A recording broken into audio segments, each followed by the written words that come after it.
You say one word and your dog's head snaps sideways, ears lifted, eyes locked on your mouth. That is not confusion. That is a system working exactly the way it was built to. There are 3 real reasons this happens and a 4th one that is not cute at all. And I'm going to walk you through all 4 in order so you know exactly which one you're looking at the next time it happens in your living room. I'm a veterinarian and I've been treating dogs for more than 20 years, which means I've watched this exact head tilt happen thousands of times in thousands of exam rooms for reasons owners almost never guess correctly. Before we get into it, tell me in the comments what word or sound makes your dog's head tilt. Just the word and the breed, nothing more. Grab a notebook if you want, because by the end of this, you'll know exactly what to watch for the next time it happens. Here's the guilt part first, and I want to clear it fast. If you filmed this 100 times and posted it and never once wondered whether it meant anything beyond awe, you are not careless. Nobody trains you to read a dog's ears the way a vet is trained to. A gesture this charming is built to be enjoyed, not interrogated. And the fact that you're here now, wanting to understand your dog one layer deeper than cute, already tells me something about the kind of owner you are. Most people believe the head tilt means the dog is confused, genuinely trying and failing to understand a word, almost a little slow in that moment. It's an easy thing to believe because the timing lines up perfectly with speech, and the face does read as puzzled to a human eye. But that's not actually what's happening. The tilt isn't bewilderment. It's a functional adjustment, your dog's body repositioning 2 of its senses to gather better information. And later, a piece of it gets reinforced simply because it works on you. Once you see it that way, the whole gesture looks different. And so does the version of it that doesn't belong to this explanation at all. So here's what's actually happening. Your dog's head tilt is a system doing its job, not a moment of confusion. And it's built out of 3 separate parts working together every single time it happens, starting with the ears and working its way down to something you've probably trained without even meaning to. Start with the ears themselves. Dogs have pinnae, the outer movable flaps of the ear that catch sound and funnel it down the canal. And dogs can swivel each one almost independently, like small satellite dishes they aim on their own. Dogs hear a wider range of pitches than we do, but they're actually less precise than humans at pinpointing exactly where a sound came from. Tilting the head shifts the timing and volume of sound reaching each ear by a fraction, and that fraction is enough for the brain to triangulate direction and distance more accurately. It's the same instinct as cupping a hand behind your ear at a loud party to figure out which direction a voice came from, except your dog does it with its whole head automatically every time. Layer 2 sits with the muzzle. Depending on how long a dog's snout is, it can block a chunk of the lower field of view directly in front of the nose, the exact spot where your face or your hand usually is when you're talking to your dog.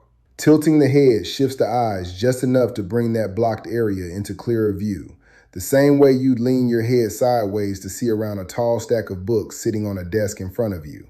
Sound and sight working together, both real, both measurable.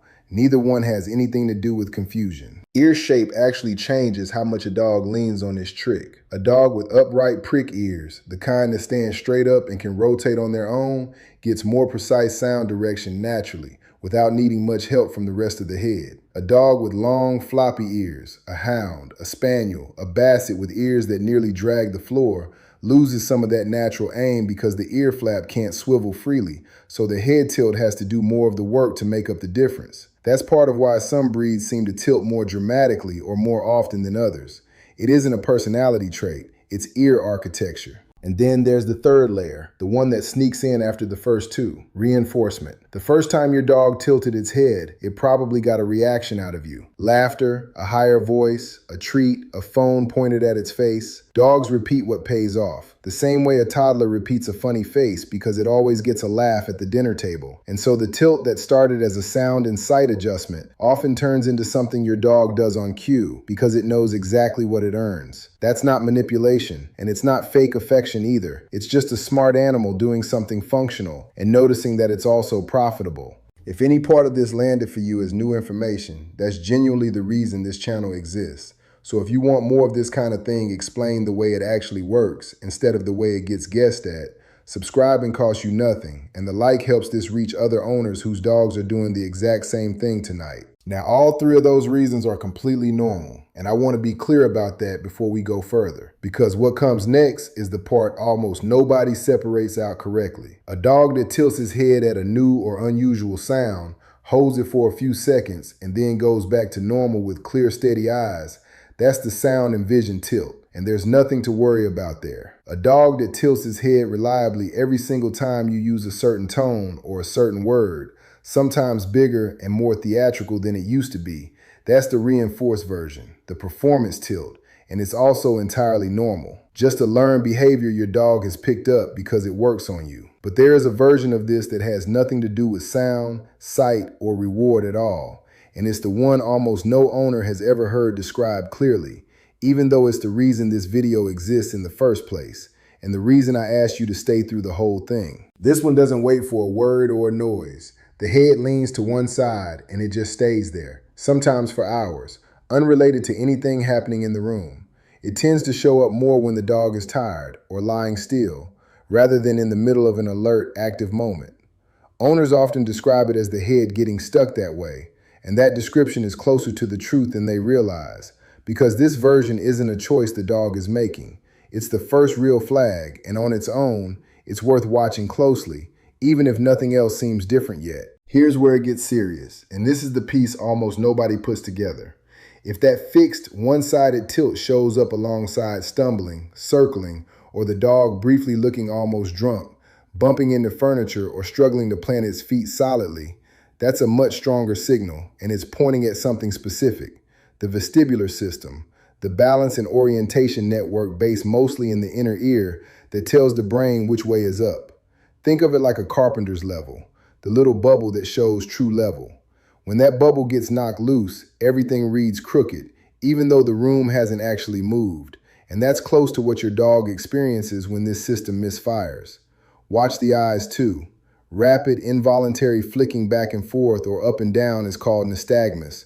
And paired with a fixed head tilt, it's one of the clearest signs that the balance system itself is involved, not just the neck or a passing mood. Add in head shaking, scratching at one ear, dark discharge, or an odor coming from the canal, and you're very likely looking at an ear infection that has worked its way in deep enough to disturb balance.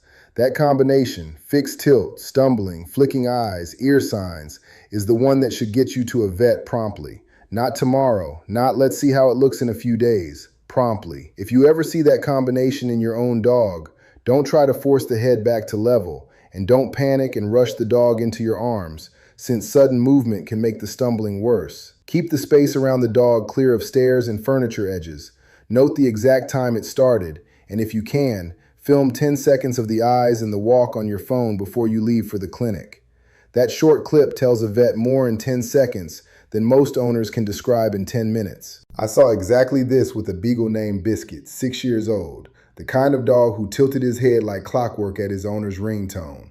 Textbook, charming, nothing unusual about it at all. A few weeks later, his owner called, worried, because his head had tilted to the left and simply stayed that way all morning, and he bumped into the door frame twice on his way outside. In the exam room, his eyes were flicking side to side, classic nystagmus, and further along we found a stubborn inner ear infection sitting behind all of it. 10 days on the right medication and his balance came back. His head sat level again, and he was still tilting on command at that same ringtone, exactly like before, just with the actual problem cleared out. Left alone, that kind of infection does not stay where it started, and Biscuit's case is actually a fairly mild version of how far this can travel when nobody catches it in time and gets the dog in front of a vet before it spreads any deeper into the ear. A mild irritation in the outer ear can migrate inward toward the middle and inner ear, straight into the territory the vestibular system lives in. Once that area is inflamed, the tilt can shift from occasional to constant. Balance keeps getting worse, and some dogs stop eating or drinking altogether because the motion sickness of it all makes them nauseated, not unlike a person in the middle of a severe bout of vertigo. In older dogs especially, a sudden, dramatic vestibular episode can look shockingly like a stroke and understandably frighten an owner half to death. Though the encouraging part is that many of these cases, once properly diagnosed, do improve significantly with treatment and time. And ear health rarely stays isolated to just the ear. It's tied directly to balance, to gait, to a dog's overall confidence in its own body, and chronic ear problems tend to circle back in the same dogs again and again, often linked to allergies or ongoing moisture in the canal, which is exactly why an owner who understands this gesture ends up catching ear trouble early, long before it ever reaches the inner ear at all. So here's where that leaves you. The head tilt you've always found charming is real biology, built out of sound, sight, and a little bit of learned performance. And none of that changes just because you now know how it works. What changes is your ability to tell the normal version from the one worth watching. The next time your dog tilts its head, actually notice what triggered it. If it's a word, a sound, your voice, that's the version you already understand. If it ever happens with no trigger at all, and stays or shows up with stumbling or flicking eyes, that's the one worth mentioning to your vet, not waiting out. For what it's worth, most treated vestibular episodes resolve substantially within 2 to 3 weeks, and ear infections are among the most common reasons dogs end up in a general clinic in the first place, which tells you how often this is caught early and handled well. Tell me below, does your dog tilt his head at one specific word, or does it happen with almost any sound at all? If this helped you actually understand a gesture you've watched 100 times, subscribing means you won't miss the next one, and a like helps another owner find this before they need it. Go give your dog's head a scratch right behind those ears that do more work than you probably ever gave them credit for.